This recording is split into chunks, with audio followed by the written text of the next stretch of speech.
বিগত ফ্যাসিস্ট হাসিনার বিরুদ্ধে আন্দোলন করেছে তাদেরকে নিয়ে এই যে মতবিনিময়, এখানে ওনার উপস্থিতি আমাদের কাছে একটি বার্তা।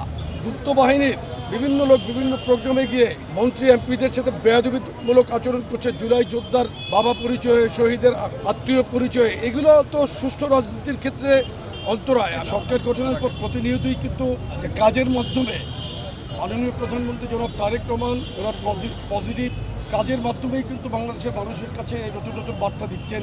নির্বাচনের পূর্বে ফ্যামিলি কার্ড, কৃষক কার্ড নিয়ে যে প্রতিশ্রুতি দিয়েছিলেন সেটা কিন্তু 100 দিনের মধ্যেই কিন্তু করেছেন, এবং আরও নতুন নতুন কিছু আপনার প্ল্যান ইতিমধ্যেই কিন্তু ঘোষণা করেছেন।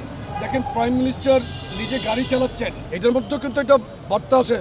শুধু ফার্স্ট লেডিকে নিয়ে উনি ঘুরেছে সেটা না, উনি ঢাকার যেই পরিস্থিতি, শহর জীবনে গাড়ির চাপ কি অবস্থা, এটা কিন্তু উনি নিজে প্র্যাকটিক্যালি বোঝার জন্য চেষ্টা করছেন।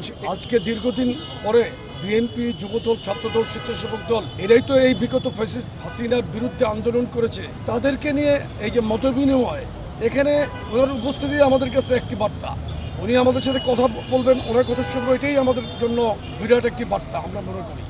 বিএনপি কিন্তু দ্ব্যর্থহীন ভাষায় বলেছে যে জুলাই সনদের যেই অংশে বিএনপি স্বাক্ষর করেছে সেটা অক্ষরে অক্ষরে পালন করবে। সময় কি শেষ হয়ে গেছে?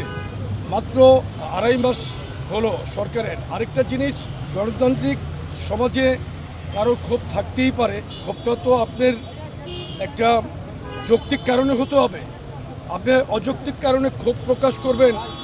আমি দেখছি যে গুপ্ত বাহিনীর বিভিন্ন লোক বিভিন্ন প্রোগ্রামে গিয়ে মন্ত্রী এমপিদের সাথে বেয়াদবিমূলক আচরণ করছে, জুলাই যোদ্ধার বাবা পরিচয়ে, শহীদের আত্মীয় পরিচয়ে, এগুলো তো সুষ্ঠু রাজনীতির ক্ষেত্রে অন্তরায়। আমি মনে করি যে আপনি সামগ্রিকভাবে বিবেচনা করে দেখুন, সরকারের সময় মাত্র শুরু, 3 মাসও হয় নাই, এর মধ্যে ক্ষোভের কী কারণ আমি তো বুঝতে পারতেছি না। আমি তো কোনো জায়গায় যৌক্তিক কোনো সমস্যা দেখছি না। আপনি দেখেন, ওয়ার্ল্ড ওয়াইড যে ক্রাইসিস, তেল, বাংলাদেশে তেলের তেমন কোনো ক্রাইসিসই ছিল না। কিন্তু বিকাশ পেমেন্টে 10,000 টাকার বেশি অফার, শপিং চলছে তো।